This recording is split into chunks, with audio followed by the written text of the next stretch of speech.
So we're in Driftwood, which is about half an hour southwest of Austin. And this is the Desert Door Distillery, where we make from scratch Texas Sotol.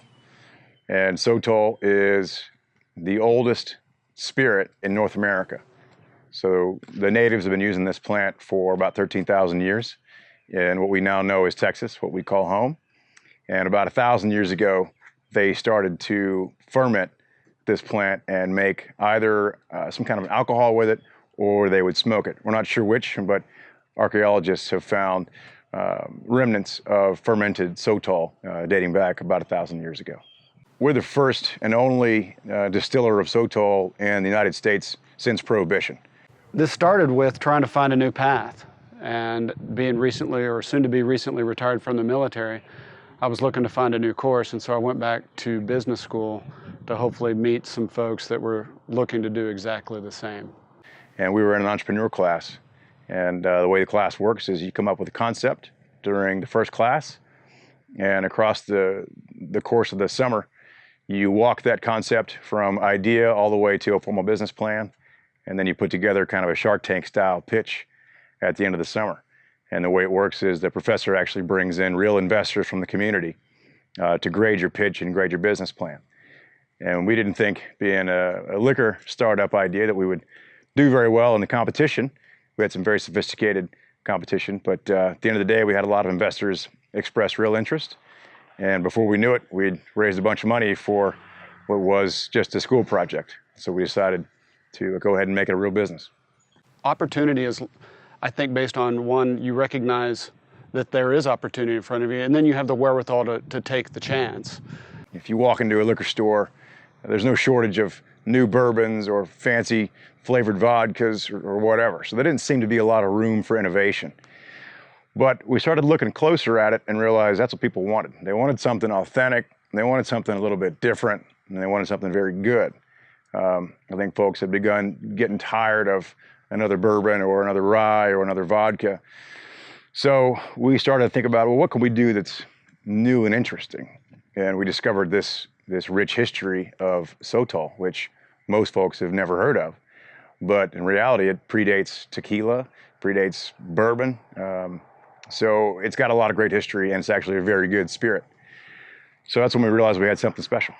Nobody here is distilling it, and at every turn, when you look at the history, its significance on the indigenous population for 8,000 years, and how it's largely been, an unsung wild desert succulent for many, many years, seemed like it was a perfect opportunity for us to take a native Texas plant and actually turn it into something that was uniquely Texas.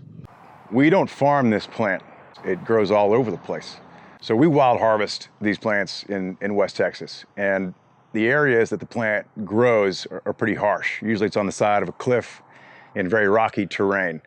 So if you're looking in a rich soil bottom valley, you're not going to find Sotol growing there. You got to look up on the rocky mountainside, and that's where it grows. So you can't take machines up there and harvest these plants. You got to take hand tools, and you got to hike up either on horseback or in a 4x4 to get to where these plants grow. So we basically use machetes and axes and crowbars, and that's what we use to harvest our plants. And we harvest about 1,200 plants a week.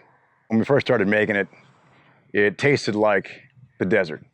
So we wanted to capture that somehow in the branding and the name.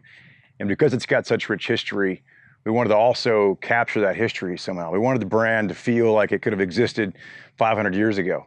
We wanted the bottle to feel like you could have found it buried in the dirt somewhere in West Texas and pull it up and take a good sip, and it tastes like where you are.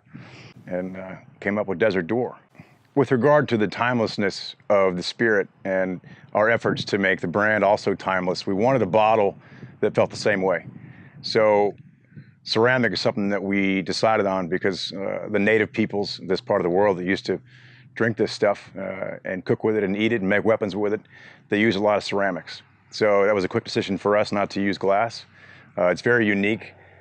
There's not a lot of swing top ceramic bottles out there for spirits, so I think we're the only one.